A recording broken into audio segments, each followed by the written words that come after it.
Je suis très heureux, moi, de vous accueillir et de vous voir nombreux dans ce webinaire qui est donc organisé ce matin par l'AREC. Donc, pour vous faire un recadrage de l'historique de Rénov Occitanie, la région déploie, vous le savez, la stratégie Région Énergie Positive qui vise à l'échéance 2050, avec des jalons à 2030 et 2035, d'équilibrer la totalité des consommations énergétiques de la région par des productions locales d'énergie renouvelable. Cette stratégie, elle s'appuie sur deux piliers, en fait, un pilier efficacité énergétique qui a vocation à diminuer de moitié les consommations énergétiques en région sur ce pas de temps, et sur un deuxième pilier qui est celui de l'augmentation des productions d'énergie renouvelable.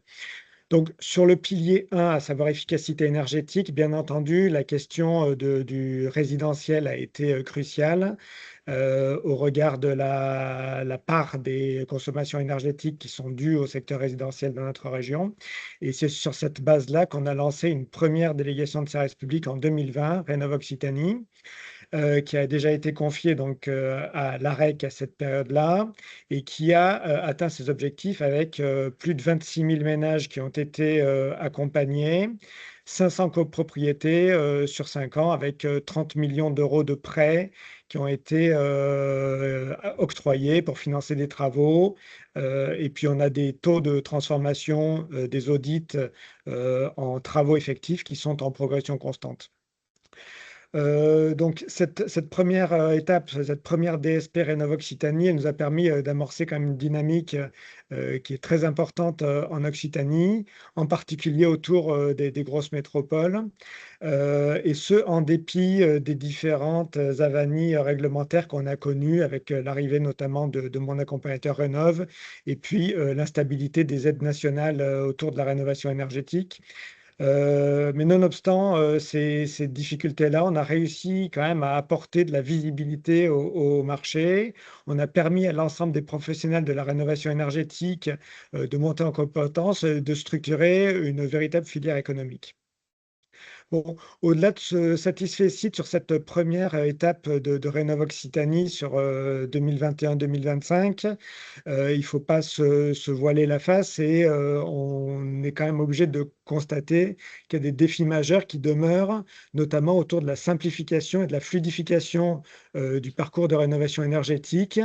notamment d'optimiser l'accès et l'efficacité des financements disponibles, et puis élargir finalement la cible de l'action aux petites copropriétés, notamment dans les territoires ruraux qui se trouvent aujourd'hui encore trop souvent éloignés des dispositifs existants. Donc c'est autour de cette ambition rénovée que la région a décidé de relancer une nouvelle délégation de service public Rénov Occitanie qui est opérationnelle depuis le 1er janvier 2026 et qui repose sur un nouveau parcours d'accompagnement fondé sur une offre de services intégrés qui permet d'orienter les copropriétés vers des opérateurs référencés notamment, de les accompagner donc dans les phases d'audit, d'accompagnement, d'assistance à la maîtrise d'ouvrage, et puis de leur permettre de programmer des travaux qui garantissent un niveau de performance énergétique élevé et par là l'éligibilité aux aides de l'ANA notamment. On poursuit également, comme dans la DSP précédente, mais avec des modalités différentes, une facilitation de l'accès à des solutions de financement attractifs avec des partenariats avec des partenaires bancaires notamment. Voilà, donc pour relever les défis dont je parlais tout à l'heure, la région elle a vraiment fait le choix d'avoir recours encore une fois à son agence régionale de l'énergie et du climat, l'AREC, qui a mené avec succès la DSP précédente et donc qui est reconduite sur cette nouvelle période, et puis de s'appuyer bien entendu sur un écosystème d'acteurs expérimentés, structurés et complémentaires qui seront capables de transformer les intentions de travaux qu'on sait très nombreuses en véritables projets opérationnels cohérents et efficaces. Voilà, je ne suis pas plus long. Je vous remercie encore une fois pour votre participation et l'AREC pour l'organisation de ce premier webinaire.